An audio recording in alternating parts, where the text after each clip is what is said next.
আসসালামু আলাইকুম। আপনারা সবাই আসছেন, আমি জানি।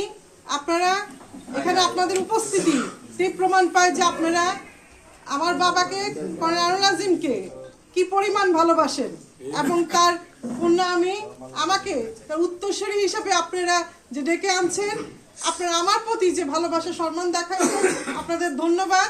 আমি জানি আপনারা এখন সবাই একটা দুশ্চিন্তার মধ্যে আছেন যে কি করব আমরা, সামনে নির্বাচন খুবই সামনে। তা যেটা আমি বলতে চাই, আব্বা কিন্তু 25 বছর 2001 থেকে বাবা চলে গেলেন এই বছরেই। তার যে জীবনের শেষ দিন পর্যন্ত কিন্তু উনি বিএনপিতেই ছিলেন। উনি একটা দিনের জন্য কিন্তু কোনো দলের নাম মুখে আনেন নাই।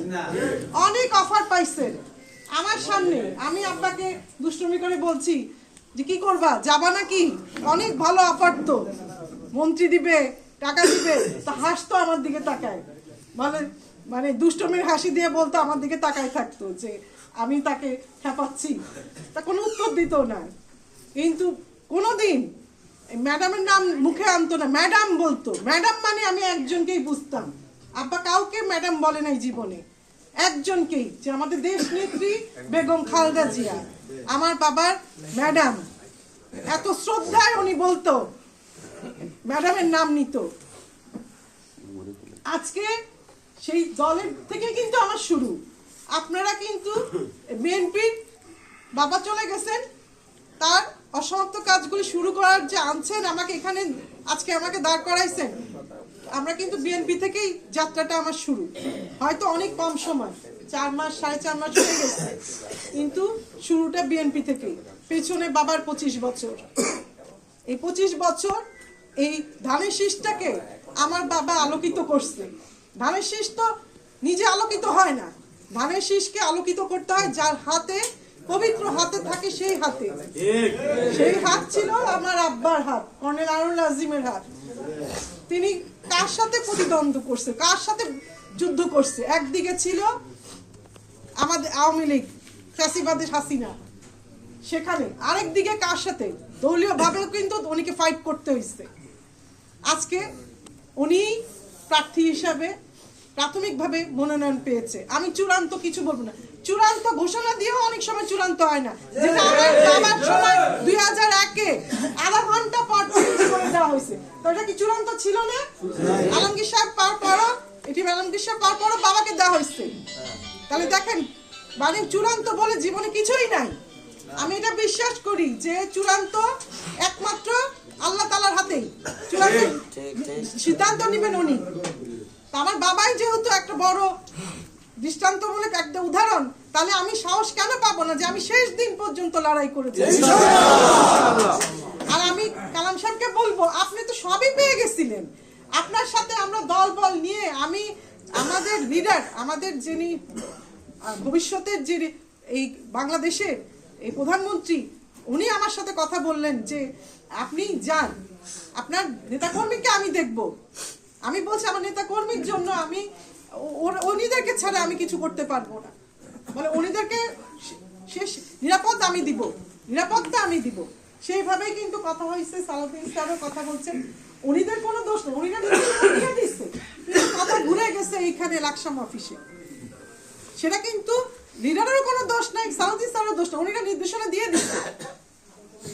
সালাউদ্দিন স্যার বলে দিচ্ছেন সুমন ভাইকে যে দোলা লিস্ট দিবে, সেই অনুযায়ী লোক পদবি দেওয়া হোক। ঠিক এভাবে কথা বলা হয়েছে, যেটা ভাই ভাইও পরে শুনছে, উনির সামনে একই কথা আবার রিপিট করছে। সেটা ঘুরাইছে তো এখানে, সেখানে তো লিডারের কোনো দোষ নাই। উনিকে পরে কি বোঝানো হয়েছে সেটা কি আপনি আমি জানি, তাই না? আমরা অনেক কিছু না দেখে রাগের মাথায় অনেক কিছু বলে ফেলি। আমি এখানে বসে ওইখানে লন্ডনে উনি কিভাবে এটা জানানো হয়েছে সেটা কিন্তু আমরা বলতে পারি না। তা আমাদের কিন্তু বিশ্বাস রাখতে হবে। আব্বা যেমন বিশ্বাস রাখছেন দলের প্রতি, শেষ দিন পর্যন্ত বিশ্বাস তো রাখতে হবে, তাই না? কিন্তু যদি দলকে আমরা জানাতে তো হবে, আমাকে দায়িত্ব করতে হবে। আমি রাগ করে, আমি না জানি, আমি ডিসিশন নিয়ে নিলাম আমি এটা করব, দল যেখানে ইচ্ছা যাক, এটা আমি করতে পারি না। আমাকে জানাতে হবে, আমার দায়িত্ব তো আমি করব। উনি জানে না এটা ভেবেই আমাকে কি করতে হবে যে আমি আমার দায়িত্ব উনিকে ইনফর্ম করা যে কি হয়েছে। আমি যেখান থেকে আমি সালাউদ্দিন স্যারকে ফোন দিয়ে বলছি যে স্যার আমার নেতাকর্মীদেরকে মূল্যায়ন করা হয়নি, উনি আমার নেতাকর্মী যদি না থাকে আমিও থাকবো না, আমি এভাবে উনিকে জানিয়েছি। তারপর ওমরা করার আগেও উনিকে ফোন দিয়ে বলছি স্যার আমার নেতাকর্মীদের সাথে বসতে হবে, তাদের কথা শুনতে হবে। উনি বলছে তুমি ওমরা করে আসো। তারপর আসছি, এখনো আমাকে বলছে যে একটা ডেট দিবেন। আমি আশা রাখি, কারণ যতই দেরি হোক দেরি না, কারণ আমাকে শেষ চেষ্টা করে যেতেই হবে। কারণ আজকে দেখ এই যে সমঝোতা যদি হতো তাহলে কিন্তু আমরা সবাই একসাথে হতাম, বিএনপি জিতা এখানে কোনো ব্যাপারই ছিল না। কিন্তু আজকে উনি যে বোকামিটা করতেছে, নাকি এটা অহংকারই বলবো, আজকে অহংকারের জন্য উনি কিন্তু তাকে নিজে হারবে না, দলটাকে শেষ করবে। আমার কারণে না, উনি নিজের কারণে দলটাকে, এই বিএনপির ঘাঁটিটা একবার যদি সরে যায়, এই ঘাঁটি আবার নতুন ভাবে আসা এটা কিন্তু সহজ কথা না, এটা হবে না। কারণ আনোয়ার আজিম সাহেব যেভাবে 25 বছর ধরে রাখছেন, যেভাবে লালন পালন করছেন নিজের সন্তানের মতো, এটাকে লালন পালন করতে হবে। যোগ্য হাতে তো দিলে তো উনি এটা গ্রহণই করতো।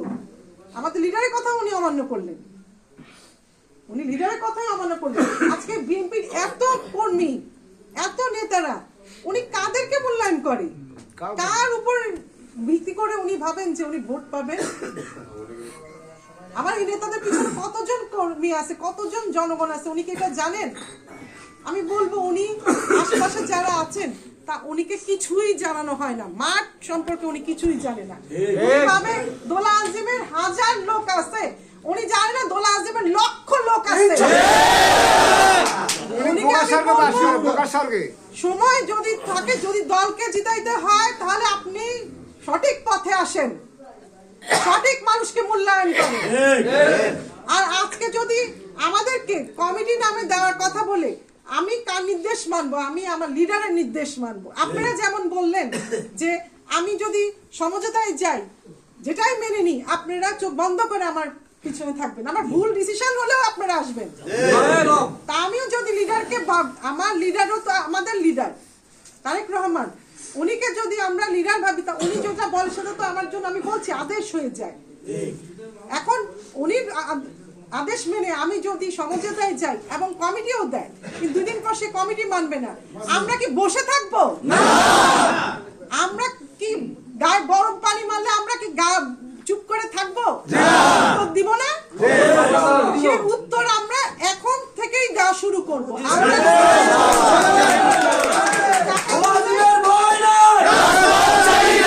আমরা অধিকার আমাদেরকে যদি না দেয়, আমাদেরকে ছিনায় আনতে হবে। আমরা এতগুলি মানুষের জীবন নিয়ে ছিনিবিনি খেলতে দিব না। আমাদেরকে হয় মূল্যায়ন করেন, নাহলে আমাদের দাবি, আমাদের অধিকার আমরা নিয়ে ছাড়বই। তা আজকে থেকে কাকা যেটা বললেন, হাই ভাই বললেন যে আমাদের নির্বাচনী কর্মসূচি শুরু, আমরা সেটাই করব। যেভাবে তফসিলে ঘোষণা দেওয়া হয়েছে মনোনয়নপত্র কিনে জমা দেওয়া, আমি সেটাতেই যাব। যখন আসি দলের শেষ পর্যন্ত যেটা নিয়মাবলী সেটা মানব। দলের উপর আশা রাখি যে উনিরা আবার এইগুলি বিবেচনা করে জরিপ দেখবে, সবার কথা উঠে আসছে, এগুলি বিবেচনা করবেন, করে উনিরা কি ডিসিশন নেয় সেটা আপনাদের সাথে বসে, আপনাদের মতামত ছাড়া আমি আগাবো না। আমি বারবার বলতেছি, কারণ এখানে এনে দাঁড় করাইছেন আপনারা, আমি নিজের ইচ্ছায় আসি নাই, আপনাদের ইচ্ছায় আসছি।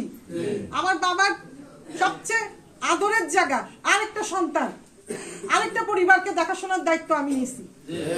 আমার বাবা আমার মাকে আর আমার ভাইকে রেখে গেছে আমার কাছে, ওই দায়িত্ব যেমন তেমন এই লাকসাম মোহনগঞ্জের দায়িত্ব আমার কাছে তেমন। ওইটা আমি একলা পারবো না, আপনাদের পরামর্শ নিয়ে, আমি বারবার বলি আপনাদের পরামর্শ নিয়েই আমি চলবো, আপনারাই আমার সাহস দেন। আমি রাস্তাঘাটে যখন আসি, মাঠে দেখি অনেক আমাদের, মানে আলহামদুলিল্লাহ ভোটারের কোনো শেষ নাই, অসংখ্য। এই ভোটারদেরকে একটু ভোট কেন্দ্র দিতে হবে, এটা কিন্তু তো আপনাদের হাতে, আমি করতে পারবো না। এগুলি এই ইউনিয়ন কমিটি করে, ইউনিয়ন কমিটি করে যেগুলি আপনারা এগুলি একটা শুরু করেন।